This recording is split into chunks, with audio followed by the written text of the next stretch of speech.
Good morning everyone. This is Mike of MLB Accounting, wishing you a blessed Sunday. I'm here in the park beside our house, enjoying the cool morning, and I made a commitment or the decision to keep myself healthy. So every morning, whether it's cold, it's raining, or whatever, I have to do my morning ritual, which is walking or maybe doing some exercise in the cross trainer, because it gives me the right perspective when I start the day. So I know that we are all struggling during this crisis, but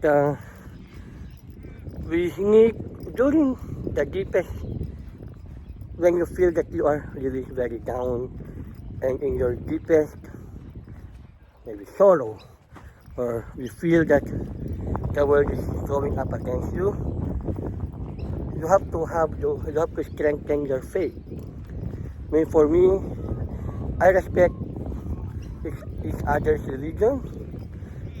For me, I have my Catholic faith, so I go to my Divine Mercy. I always think when I'm down, when I'm having problems, I say to myself, Jesus, I trust in you.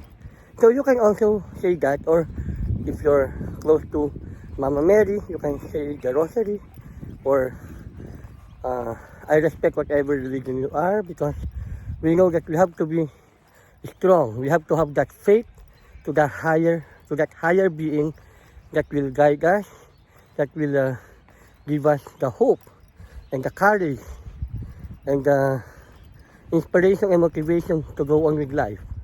I remember when, as a young kid or as a young entrepreneur in the Philippines, I made a lot of mistakes, and I came to a point that there's no hope. But I clung on to that hope. I really look at my I really trusted the Lord for me to guide me out of the deepest point in my life. And then that's the time I decided to go to migrate to Australia, to Melbourne, and that was like almost 20 years ago. And now I'm here. Of course, I'm still working hard, struggling, maybe affecting people's lives in a positive ways, but I still have that faith in me, that one that keeps me going and going. And I believe that there is no luck in this world, because you create your own luck, you create your own opportunity, and you could be in Melbourne, in Australia, could be in the US, or could be in the Philippines.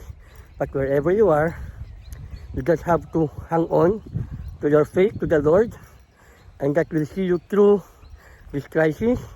But of course, with faith, you add hard work. You also have to plan for your life, but it has to be a balanced one. So, plan for the direction, for your life, make your spiritual connection to the Lord strong, and keep having that positive mindset, and connect to the people around you, and be the best version of yourself, so that you can give the greatest positive impacts to the people around you. Thank you very much. See you.